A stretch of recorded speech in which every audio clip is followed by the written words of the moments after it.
তুমি কি জানো শ্রীকৃষ্ণের পায়ে কেন ফোস্কা পড়েছিল? একবার শ্রীকৃষ্ণ তার সকল স্ত্রী সহ মহাদেবের পুজোর ব্রত রাখেন। রাধারানী বাদে শ্রীকৃষ্ণের সকল স্ত্রীরা পুজোর জন্য বেরিয়ে যান। রাধারানী শ্রীকৃষ্ণকে বলে পুজো শেষ করে তাড়াতাড়ি ফিরে আসতে, কারণ তিনি কখনোই উপবাস থাকেননি, যার জন্য সে না খেয়ে থাকতে পারবেন না। এটাও বলে সে যে তার জন্য খাবার তৈরি করে রাখবে। পুজো করতে করতে সন্ধ্যা হয়ে যায়। তারপর শ্রীকৃষ্ণ ধ্যানে বসেন। এদিকে রাধারানী চিন্তা করতে থাকেন শ্রীকৃষ্ণ হয়তো খুব খিদে পেয়েছে, হয়তো সে খিদেই খুব কষ্ট পাচ্ছে। তখন শ্রীকৃষ্ণের ক্ষুধা নিবারণ করার জন্য শ্রী রাধারানী দুধ পান করতে শুরু করে, আর এরই মাধ্যমে শ্রীকৃষ্ণ দুধ পান করছিলেন। তখন শ্রীকৃষ্ণের পুত্র রাধারানীকে দেখে ফেলে এবং লুকিয়ে সে ঠান্ডা পাত্রের জায়গায় গরম দুধের পাত্র রেখে দেয়।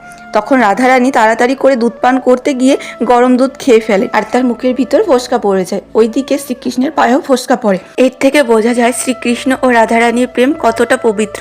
তো বন্ধুরা, ভিডিওটি ভালো লাগলে চ্যানেলটিকে সাবস্ক্রাইব করে কমেন্টে রাধে রাধে লিখে যেও।